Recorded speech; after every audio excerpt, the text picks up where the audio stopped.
Kom hier maar jongen, kom hier. En mijn boeven vang je boeven, zei ze dan. Ik ben hoor. Ja. Maar nou ja, toen ben ik per ongeluk, Ilko kwam op mijn paard omdat we een bandje formeren woonden. We waren ergens uitnodigd om te spelen en ik zei ja, er moet ook gewoon een gitarist bij. Een drummer en alleen een bassist, hij net zo vooraan. Nou, toen kwamen ze me heel goed op een praten. En die laken, want we hier nog nooit maar kunnen spelen. Dus we hebben bovenop een lied zolder op een kroegje, of in een kroegje, bovenop een kroegje eigenlijk, hebben we terug het gitaarlessons nummer 5. Creedence Clearwater Revival, nou is dit wel, ja proberen we gewoon door, maar we hier de hele tent op een kap.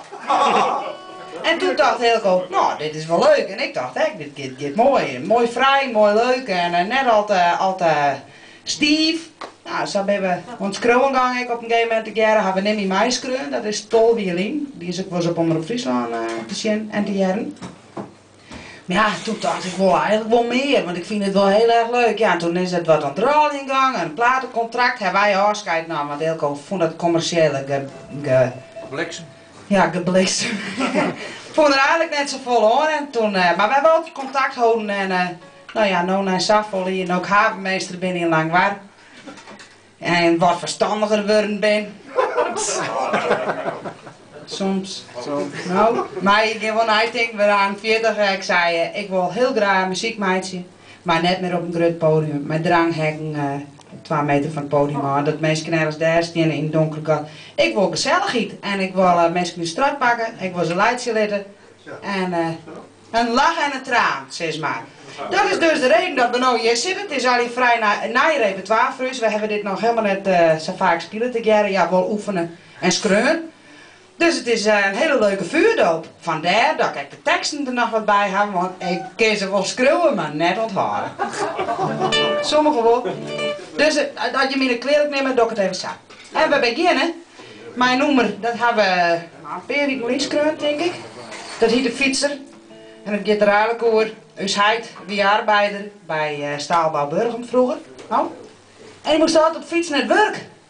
En dat was een heel heuvel op daar. Uit Van Waarden wij naar Burgum, nou, bij de CCF of bij de NTF. Ja. En dan rijdt het en dan speelt het en dan weer het nog eens 4 van de dag komt dus hij wel weer om. Alle macht, het rijdt zij. Kom je net voorstellen dat je die hele grote bult op fiets kon en echt nou de hele dag werk je dan weer om. Daar is de fietser op schreeuw. Yes.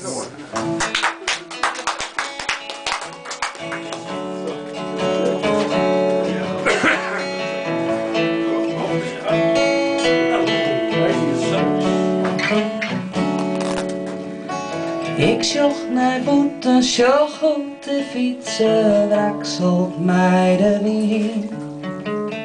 Waar moet hij heen, wat voor tijd helpt hij nou nog in? Ik zocht de drippen, zocht goed, ze schitteren op het bereinde glas. Tranen vergrutje, ik had het beeld van de fietsen nog even vast.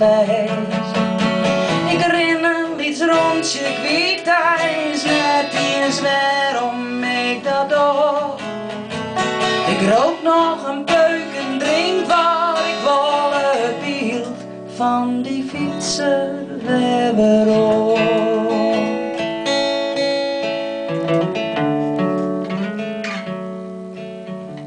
Ik zag hem nog altijd voor mij zien leer als een manne hoe het stuurt. Waar fietst hij in, waar is zijn thuis en waar verbrandt zijn vuur? Ik ren een iets rondje, ik weet thuis net eens waarom ik dat doe. Ik rook nog een peuk en drink wat ik wil, het beeld van die fietser weer op.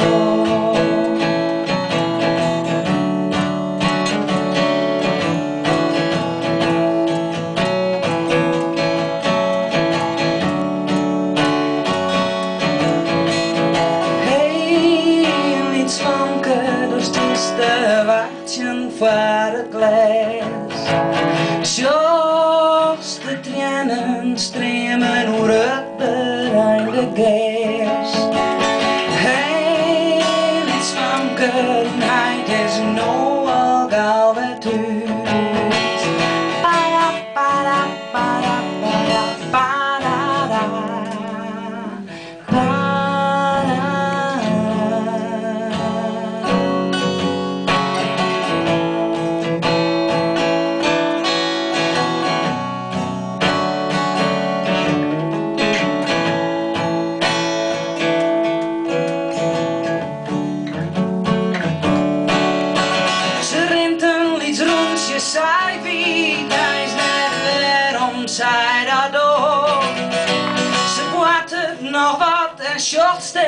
hij voert tussen wol.